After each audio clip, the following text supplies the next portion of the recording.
అసలు రాజశేఖర రెడ్డి గారు అంటే మీకు అభిమానం అంటే ఆయన ప్రవేశపెట్టిన సంక్షేమ పథకాల ద్వారానా లేక ఆయన వ్యక్తిగత లక్షణాలు వ్యక్తిగత గుణాలు చూసి ఆయనకు ఆకర్షితులయ్యారు మీరు?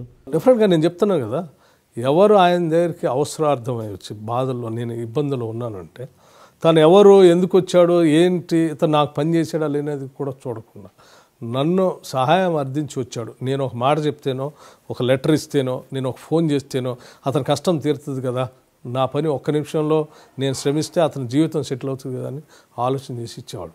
అంటే అసలు ఒక మనిషికి కావాల్సింది ఎవరి దగ్గర పోయి మనం సహాయాన్ని అర్థించినప్పుడు అవతలోడు ఆ రకంగా స్పందిస్తే ఇంకా అతనికి ఇష్టమైనటువంటి వ్యక్తిగా మారకుండా ఎలా ఉండగలరు చెప్పండి.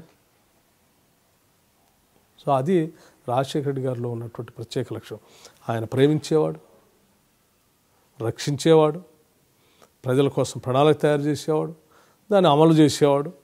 అంతలా చేస్తున్నప్పుడు మరి తెలంగాణ కావాలని మీరు అప్పట్లో ఎందుకు కోరారు?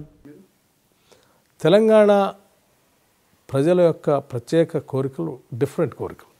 అదేదో రాజశేఖర రెడ్డి గారికి వ్యతిరేకంగా వచ్చినటువంటి ఉద్యమం అని ఎవరైనా భావిస్తే పొరపాటు. అది ఇక్కడ ఉన్నటువంటి ప్రత్యేకమైనటువంటి పరిస్థితుల వల్ల, ఇక్కడ ఉన్నటువంటి ప్రత్యేకమైనటువంటి పరిస్థితులు అంటే బహుశా నాకు తెలిసి భారతదేశంలోనే కాదు ప్రపంచంలో కూడా లేనటువంటి ప్రత్యేక పరిస్థితులు తెలంగాణలో ఉన్నాయి. తెలంగాణ సమాజ నిర్మాణమే చాలా సంక్లిష్టమైన నిర్మాణం. ఫ్యూడల్ భావాలతో కూడినటువంటి భూస్వామిక విధానాలతో నిర్మించబడినటువంటి అత్యంత సంక్లిష్టమైన నిర్మాణం తెలంగాణ సమాజ నిర్మాణం. అంటే ఇక్కడ తింటాని తిండి దొరక్క ఆకలితో చచ్చిపోయేవాళ్ళు ఉంటారు. విపరీతమైనటువంటి సంపద పోగేసుకొని కోటల మధ్యలో గడీల మధ్యలో లోపల పెట్టుకొని తలుపులు వేసుకొని లోపల ఆ సంపదని అనుభవించే వాళ్ళు ఉంటారు.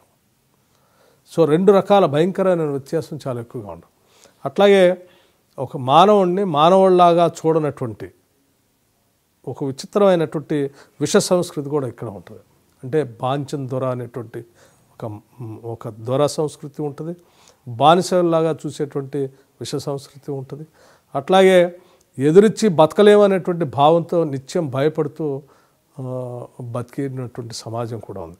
ఇంత భయంకరమైనటువంటి ఈ సమాజంలో ఉన్నటువంటి పరిస్థితుల్లో ఇక్కడ ఉన్నటువంటి ప్రజలు ఎప్పుడు కూడా ఇక్కడ ఉన్న వనరులు సంపదని కొంత మేము అందుకోవాలా, బతకాలి, దాంట్లోంచి మాకు వాటా రావాలని చెప్పి నిత్యం కొంత పోరాటం జరుగుతూనే ఉండేది.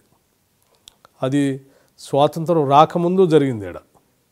అంటే ఇక్కడున్న నిజాం సర్కారు సంబంధించిన సైన్యాన్ని ప్రశ్నించి ఎదిరించి దానికి వ్యతిరేకంగా పోరాడారు ఈ అసమానతల్ని చూసి తట్టుకోలేక. ఆ తర్వాత భారత సైన్యానికి కూడా వ్యతిరేకంగా పోరాడారు. ఆ తర్వాత ఈ రాష్ట్ర ప్రభుత్వాలు ఏర్పాటు చేసిన పోలీసు వ్యవస్థకు కూడా వ్యతిరేకంగా పోరాటం చేశారు.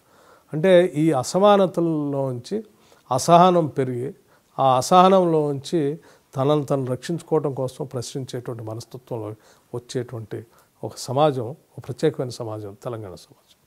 సో ఆ అసమానతను తొలగించుకోవడానికి ఇక్కడ ఉన్నటువంటి వనరులన్నింటినీ మేమే పంచుకుంటే మేము చాలా బతుకుతాము, కాబట్టి మా రాష్ట్రం మాకేంటి అనేటువంటి ఒక భావం ఇందులోంచి పుట్టుకొని వచ్చింది. అది ఆత్మాభిమానం, ఆత్మగౌరవం, ఆ సంపద అందరికీ పంచబడాలనేటువంటి ఆలోచన.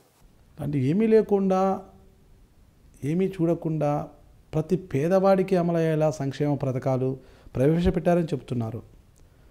అలాంటప్పుడు ఈ అసమానతలు అనేవి ఎందుకు వచ్చాయంటారు? రాజశేఖర రెడ్డి గారి పరిపాలన 6 సంవత్సరాలు మాత్రమే. మనం మాట్లాడుకునే సమాజం కొన్ని దశాబ్దాలుగా, అంటే బహుశా ఇది కొన్ని వందల సంవత్సరాలు కూడా అయి ఉండొచ్చు. అంటే వందల సంవత్సరాల నుంచి ఉన్నటువంటి ఈ విష సంస్కృతిని 6 సంవత్సరాల పరిపాలనలో చేసిన వాటన్నిటితో రూపుమాపుతాయని, అవి మాసిపోయినాయి కాబట్టి అడగాల్సిన అవసరం లేదని మీరు భావిస్తే పొరపాటు. సో అది కొన్ని వందల సంవత్సరాల నుంచి ఉన్న వాటిని కొన్ని దశాబ్దాలుగా ఆ రకంగా చేసుకుంటూ పోతే తప్ప ఈ సమానత్వం అనేది రాదు. నేను Mallu Bhatti Vikramarka, Telangana Pradesh Congress committee working president. I dream news సంబంధించిన నాగరాజు గారు ఇంటర్వ్యూ చేశారు. ఈ ఇంటర్వ్యూ త్వరలో రాబోతూ ఉంది. దీన్ని చూడవలసిందిగా విజ్ఞప్తి చేస్తూ ఉన్నాను.